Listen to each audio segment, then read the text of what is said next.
Salam bagi Bapak Ibu Saudara sekalian. Selamat hari Minggu.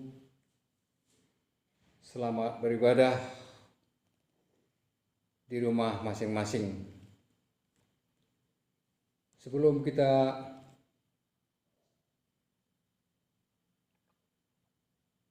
mendengarkan firman Tuhan, baiklah kita bersatu dalam doa.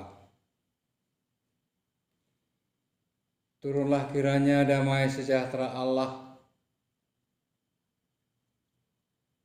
yang melampaui segala akal. Itulah yang menguasai hati dan pikiranmu dalam kasih Kristus Yesus Tuhan dan Juru Selamat dunia. Amin. Firman Tuhan yang menjadi pewartaan bagi kita di minggu ini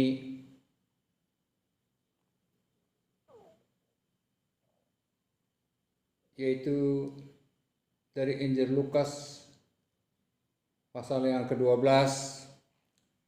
ayat 13 sampai dengan ayat yang ke-21. Demikian pembacaan firman Tuhan.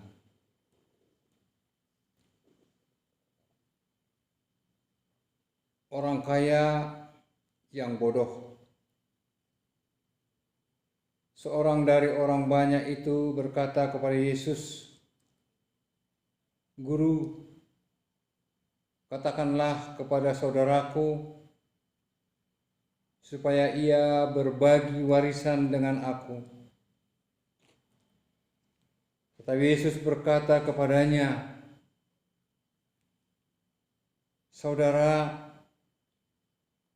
siapakah yang telah mengangkat aku menjadi hakim atau pengantara atas kamu?" Katanya lagi kepada mereka, "Berjaga-jagalah dan waspadalah terhadap segala ketamakan, sebab walaupun seorang berlimpah-limpah hartanya, hidupnya tidaklah tergantung daripada kekayaannya itu." Kemudian ia mengatakan kepada mereka suatu perumpamaan. Katanya, ada seorang kaya, tanahnya berlimpah-limpah hasilnya. Ia bertanya dalam hatinya, "Apakah yang harus aku perbuat? Sebab aku tidak mempunyai tempat di mana aku dapat menyimpan hasil tanahku." Lalu katanya, "Inilah yang akan aku perbuat. Aku akan merombak lumbung-lumbungku dan aku akan mendirikan yang lebih besar, dan aku akan menyimpan di dalamnya segala gandum dan barang-barangku. Sesudah itu aku akan berkata kepada jiwaku, 'Jiwaku, ada padamu banyak barang tertimbun untuk bertahun-tahun lamanya. Beristirahatlah, makanlah, minumlah, dan bersenang-senanglah.' Tetapi firman Allah kepadanya, 'Hai engkau orang bodoh, pada malam ini juga jiwamu akan diambil daripadamu, dan apa yang telah kau sediakan, untuk siapakah itu nanti?' Demikianlah jadinya dengan orang yang mengumpulkan harta bagi dirinya sendiri, jikalau ia tidak kaya di hadapan Allah." Demikian pembacaan firman Tuhan. Bapak, Ibu, saudara-saudari yang dikasihi Tuhan kita Yesus Kristus, dalam tradisi Yahudi, peraturan-peraturan mengenai hukum warisan, termasuk hukum agama. Oleh sebab itu, sesuatu hal yang biasa jika terjadi perselisihan perihal harta warisan, orang meminta pertolongan kepada ahli-ahli Taurat. Dalam setiap keluarga, perihal pembagian harta warisan, anak sulung laki-laki memiliki hak istimewa untuk menerima harta warisan dari orang tuanya. Hal ini disebabkan karena keyakinan umum bahwa anak sulung laki-laki memiliki kedudukan atau otoritas istimewa untuk menggantikan bapaknya sebagai kepala keluarga.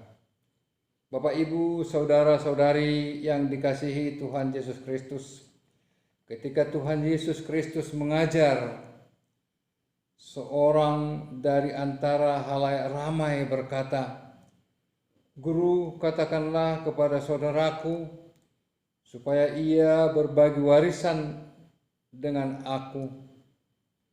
Tuhan Yesus Kristus dianggapnya sebagai guru yang berwibawa untuk menyelesaikan persoalan keluarga perihal harta warisan. Tuhan Yesus Kristus menolak permintaan itu dengan berkata, "Saudara, siapakah yang telah mengangkat aku menjadi hakim atau pengantara atas kamu?" Dengan pernyataan ini, Tuhan Yesus Kristus menegaskan bahwa ia adalah seorang guru bagi semua orang dan tidak sama dengan ahli-ahli Taurat, dan menolak mencampuri urusan pembagian harta warisan. Itu sebabnya Tuhan Yesus mengarahkan perhatian pendengaran kepada sesuatu hal yang lebih penting daripada harta warisan, yaitu memperingatkan dan mengajar tentang segala ketamakan akan harta benda melalui perumpamaan tentang orang kaya yang bodoh. Dalam perumpamaan itu dikisahkan bahwa orang kaya ini mendapat suatu hasil panen yang sangat melimpah ruah, sehingga ia merencanakan untuk merombak tempat penyimpanan hasil panennya yang lebih besar demi menampung hasil panen yang didapatnya. Orang dalam perumpamaan ini selalu mementingkan dirinya dan memandang harta sebagai tujuan hidupnya, sebagaimana dinyatakan dalam ayat 19, "Jiwaku ada padamu banyak barang, tertimbun untuk bertahun-tahun lamanya. Beristirahatlah, makanlah, minumlah, dan bersenang-senanglah." Orang kaya dalam perumpamaan ini lupa bahwa segala sesuatu yang ada dan yang diperoleh di dunia ini akan ditinggalkan kelak jika meninggal dunia. Bapak, Ibu, saudara sekalian yang seiman dalam nama Tuhan kita Yesus Kristus, semua orang pasti ingin menjadi kaya. Kaya itu bukan dosa Yang menjadi persoalan ialah hidup manusia dewasa ini telah dipenuhi roh materialisme yang memandang harta menjadi segala-galanya. Roh materialisme telah menyuburkan sifat individualisme, mementingkan diri sendiri. Hanya orang yang berlomba-lomba mengumpulkan dan menimbun harta kekayaan walau dengan cara yang tidak benar, diantaranya korupsi, manipulasi pajak, membobol bank, merampok, dan menipu, menindas, bahkan mengambil yang bukan bagiannya maupun haknya. Hal ini telah diingatkan dalam 1 Timotius pasal yang ke-6 ayat 9 sampai dengan ayat yang ke-10.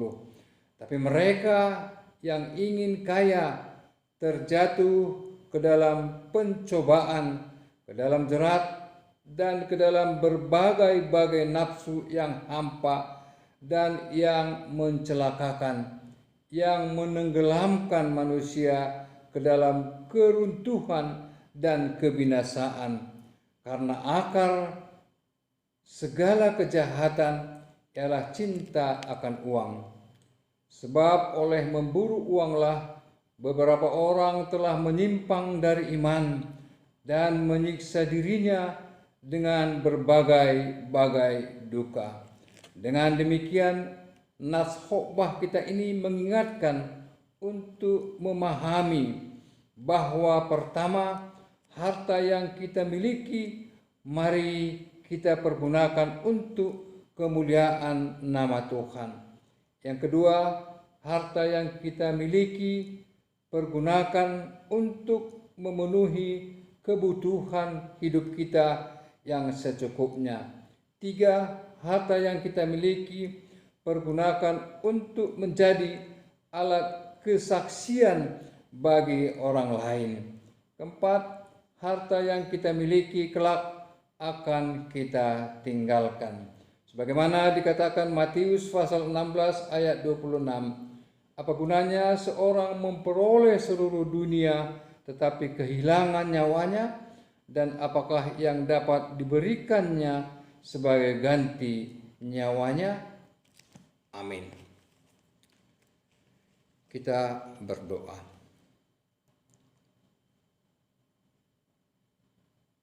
Allah Bapa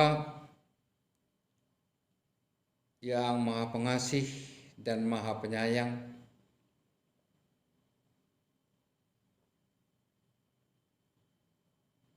kiranya firman-Mu yang mengingatkan kami agar kami boleh mengendalikan diri kami terhadap anugerah berkat yang Tuhan berikan kepada kami lewat harta yang kami miliki, lewat uang yang kami miliki, agar kami ya Tuhan tidak salah menggunakannya, tapi boleh memakainya demi untuk kemuliaan bagi nama-Mu, demi untuk kesaksian, dan ketika kami telah menerima berkat yang daripada-Mu, kami boleh untuk menyalurkan berkat kepada orang lain. Terima kasih ya Tuhan buat firman-Mu. Kiranya firman-Mu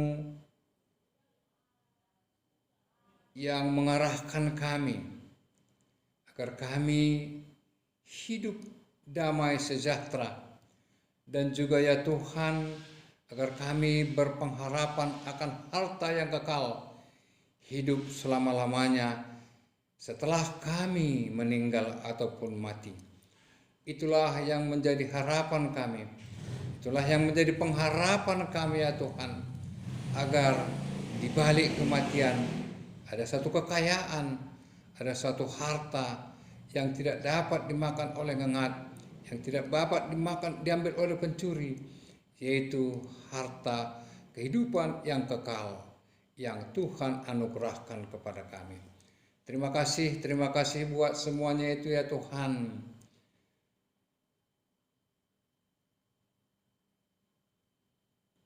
Biarlah firman-Mu yang menerangi, mengendalikan, dan menuntun kami, agar kami senantiasa menjadi pelaku-pelaku firman-Mu. Bapa yang baik, Bapa di sorga, demikian juga kami bawakan dalam doa kami, dalam situasi yang terjadi di tengah-tengah kehidupan kami, yaitu virus COVID-19, virus corona. Kiranya Tuhan yang senantiasa melalui kuasa-Mu memutuskan rantai virus corona, agar kami boleh berjalan ya Tuhan melalui kuasa dan kehendak-Mu. Dan juga ya Tuhan berikan hikmat dan pengetahuan serta kebijakan-kebijakan buat pimpinan negara kami, mulai dari presiden ya Tuhan sampai kepada jajaran terbawah. Biarlah Tuhan yang senantiasa memberkati Bapak TNI Polri dan semua gugusan para medis kesehatan yang senantiasa melayani di tengah-tengah lapangan, melayani di tengah-tengah pelayanan mereka. Biarlah Tuhan memberkati mereka. Biarlah Tuhan memberikan ketahanan imun kepada mereka ya Tuhan, agar mereka dapat senantiasa penuh bijak yang daripada-Mu, memutus corona virus yang melanda kehidupan kami. Bapa yang baik, Bapa di sorga, demikian juga ya Tuhan buat seluruh anggota jemaat-Mu dimanapun mereka berada. Berkati semua mereka ya Tuhan yang melaksanakan ibadah pada hari ini, agar melalui ibadah di rumah masing-masing boleh bersyukur atas anugerah kasih dan penyertaan-Mu, sehingga kami senantiasa ya Tuhan memperoleh keselamatan, sukacita yang daripada-Mu. Terima kasih ya Tuhan buat anggota jemaat kami yang masih dalam keadaan sakit maupun pemulihan. Adalah Tuhan yang senantiasa memberikan kesehatan yang ampuh dan iman yang teguh dan ketabahan, kesabaran bagi mereka semuanya. Adalah Tuhan yang senantiasa menguatkan mereka dalam pergumulan-pergumulan kehidupan. Terima kasih Bapa yang sudah berulang tahun. Berikan panjang umur, murah rezeki, dan sehat selalu. Terima kasih ya Tuhan. Adalah Tuhan yang senantiasa memberkati anak-anak kami yang jauh di perantauan maupun yang dekat di antara kami. Adalah Tuhan senantiasa memberikan sukacita, keselamatan bagi mereka. Terima kasih ya Tuhan. Masih banyak yang kami minta ya Tuhan, tapi Tuhan tahu apa yang Tuhan berikan kami sesuai dengan kebutuhan kami. Di atas kesemuanya itu ya Tuhan, mohon ampun atas dosa dan pelanggaran kami, karena kami datang berdoa dalam satu nama yang terindah, dan nama Yesus kami datang berdoa dan mengucap syukur. Amin. Salam. Tuhan Yesus memberkati.